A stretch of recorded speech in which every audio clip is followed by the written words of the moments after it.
Video editing. This is probably what I consider the true art of video creation. The power of what viewers see and hear lies in video editing. As much as video editing is a craft, it will also require skill and practice to get the hang of. A combinatorial skill of using all the video editing tools iMovie offers can help enhance your video's visualization. iMovie tools. iMovie offers a few simple tools for editing. Very briefly, here is an orientation to iMovie tools. Down here is your video and audio reels. This is where the actual editing happens. This chevron lets you adjust how zoomed in on the reel you are. These tools here let you touch up your video and audio reels. From overlay settings to cropping to volume to video speed, these tools will really come in handy when it comes to the precision of your video. To the left here, we have tools that will help with adding extra media like transitions, backgrounds, and text to your video. All of these tools will be demonstrated later in this video. Remove audio from screen recordings. The first task you'll want to do is remove audio from screen recordings. Easily done by right-clicking on the video reel and clicking Detach Audio. You can then delete this audio or use the audio reel in another way. Clipping the reel. To clip audio or video, place your cursor on your video or audio reel, where you want to begin clipping. Press Command B or right-click, split clip, and then do the same to the end of where you want to clip. iMovie automatically highlights the split clip, which is easily deleted by pressing Delete on your keyboard. This makes it easy to edit out slip-ups in audio reels and beginnings and endings of screen recordings. Strategically use captions. Place captions to emphasize important words, concepts, or instructions.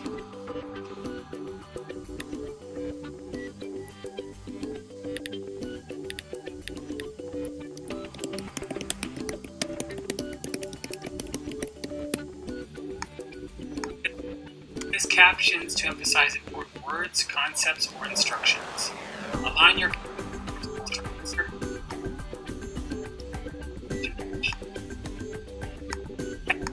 Place captions to emphasize important words, concepts, or instructions. Align your captions so that they appear at precisely the time you speak the word or phrase in your narration. Precisely the time.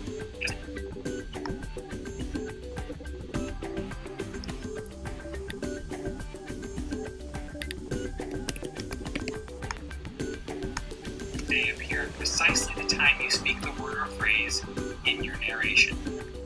Backgrounds and transitions. Backgrounds and transitions are as easily inserted as captions. Simply drag and drop backgrounds to your reel. I always begin with a background in my reel, even if I don't expect my audience will necessarily see it. I like to begin by inserting my audio files, to edit out slip-ups and so I can gauge how much time of video I need to compose to cover my audio reel's length. You see, here I have my video reel overlaying my standard background. To adjust how your videos and images stand on top of your backgrounds, click the image or video, then overlay settings. You can see here I've opted for a picture-in-picture where I can adjust the placement of the image over top the background, and here I've opted for the image to cover the entire background. First, when placing images, its default crop is Ken Burns, which has this zooming movement to it. To adjust this, I simply go to the cropping tool and click Fit, but I don't want the image to cover my entire background and caption. So I go to the Overlay tool and click Picture-in-Picture, and then adjust the placement of the image.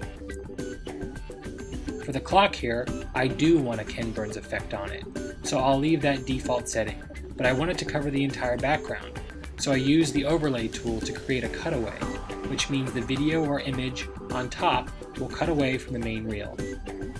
For transitions, you can easily insert these between segments of main reel. You cannot place them between segments of overlay video. Ambient music.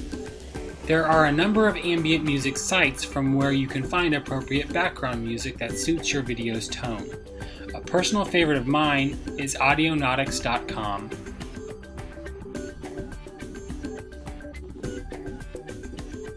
Volume.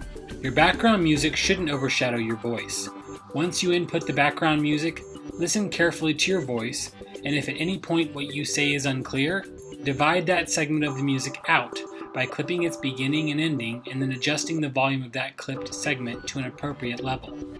It's likely you won't find a music audio file long enough to cover your entire video's duration, so repeat the same music file, but be careful to not make it sound like the music file is just starting over again. You can do this by overlapping the music files around the transition. Fade in, fade out. To bring a professional touch to your video's beginning and end, consider fading music in at the beginning and fading music out toward the end.